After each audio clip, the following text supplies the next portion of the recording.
कांग्रेस के समय में तो उनको तो ये मजा आता था कि मुसलमानों को वोट बैंक बनाकर रखो, आदिवासियों को, शेड्यूल कास्ट ओबीसी को वोट बैंक बनाकर रखो।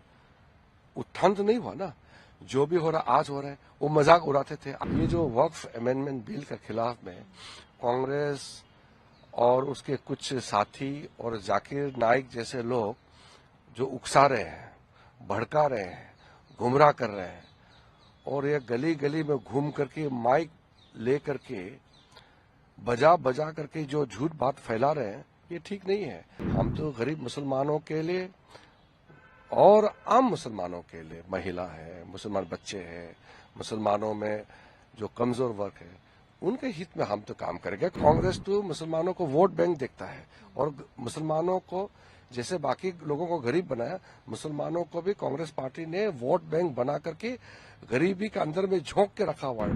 कांग्रेस के बारे में मैं एक मजेदार बात बताता हूं। कांग्रेस को देश का समझ नहीं है।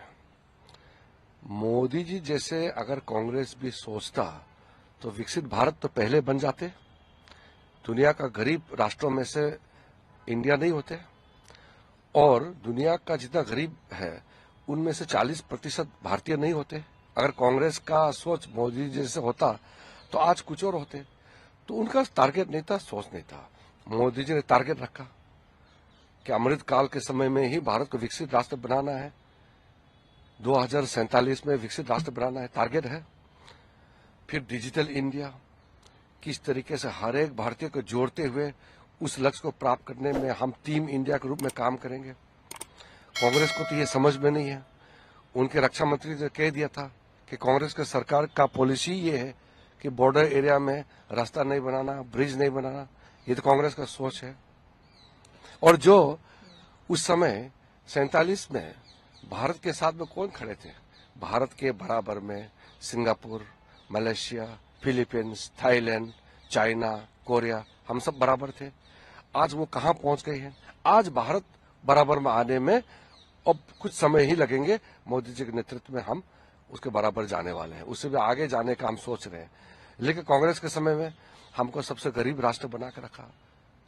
और कांग्रेस के समय में तो उनको तो ये मजा आता था कि मुसलमानों को वोट बैंक बना कर रखो, आदिवासियों को, शेड्यूल कास्ट ओबीसी को वोट बैंक बना कर रखो। उत्थान तो नहीं हुआ ना, जो भी हो रहा आज हो रहा है, वो मजाक उड़ाते थे। आप सोच के देखिए, मेरे तो समझ में नहीं आया कि चिदम्बरम जैसे आदमी जो 3 बार फाइनेंस मिनिस्टर बना है, वो कह रहे हैं कि इंडिया डिजिटल हो नहीं सकता है। किसान, वेंडर्स जो सड़क पे सामान बिकता है, किसान और जो लेबर है, ये लोग डिजिटल कार्ड यूज नहीं कर सकते हैं। रुपये कार्ड का जो क्रेडिट कार्ड का सिस्टम नहीं समझ में आएगा। आज तो सारा डिजिटल हो गया। जब जनधन खाता खोला तो उन्होंने मजाक किया था कि गरीबों का जनधन खाता खोल के क्या फायदा है, उसमें पैसा तो नहीं डालेंगे।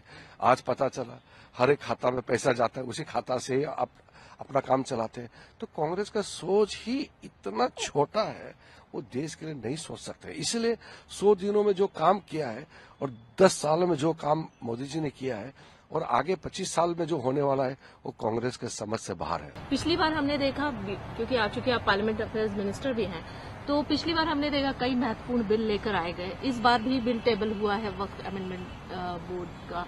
इसके अलावा ये भी कहा जा रहा है कि 1 नेशन 1 इलेक्शन का बिल भी शायद इस सेशन में आने वाले जल्द ही होगा।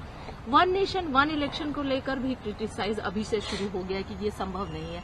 आप कैसे देखते हैं, क्या ये संभव है, ये आएगा इस बार, एक बड़ा कुछ चेंजेस देखने को मिलेगा? आपको मैं संक्षिप्त में इतना कह सकता हूँ, 10 सालों में आपने देख लिया ना मोदी जी कितने ताकत के साथ भारत को आगे ले जाने के लिए कड़ा कदम भी उठाए हैं, निर्णायक फैसला लिए हैं।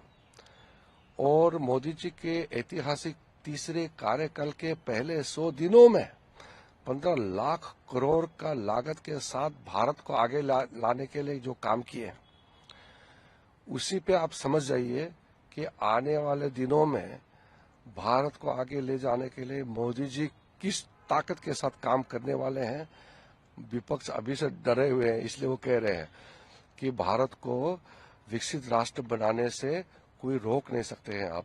अब भारत का पुराना दिन रोते रोते एक गरीब एक थर्ड वर्ल्ड कंट्री के रूप से दुनिया देखते थे, वो दिन चले गए हैं। वो कांग्रेस का दिन है, वो बुरे दिन है, चले गए हैं। लेकिन सर ये क्या आएगा, वन नेशन वन इलेक्शन की संभावना है? देश का हित में वन नेशन वन इलेक्शन हो या वन कंट्री वन कॉन्स्टिट्यूशन हो या one country one similar law हो, कोई भी चीज हो, अगर भारत के लिए फायदा होने वाला है तो विपक्ष को क्यों रोना आ रहा है, मुझे समझ में नहीं आता है।